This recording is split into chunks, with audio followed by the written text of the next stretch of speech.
परभणी शहरामध्ये 2 गटात राडा झाला। लहान मुलांच्या भांडणवरून दगडफेक झाली।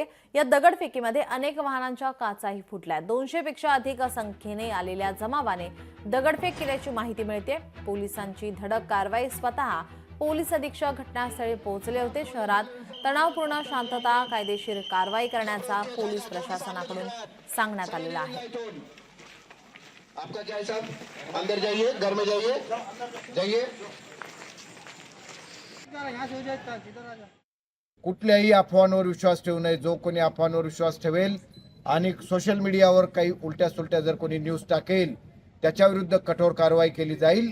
आणि या ठिकाणी तरुण मुलं आहेत, आम्ही तरुण मुलांना समजावून सांगितलेलं आहे दोन्ही बाजूच्या, कारण तरुण मुलांवर कारवाई करणं हे कोणालाही अपेक्षित नाही। परंतु जर कोणी सोशल मीडियावर पोस्ट टाकल्या आणि कोणी रस्त्यावर याच्यानंतर आलं तर त्याच्यावरती कठोर कारवाई होईल याची नोंद घ्यावी।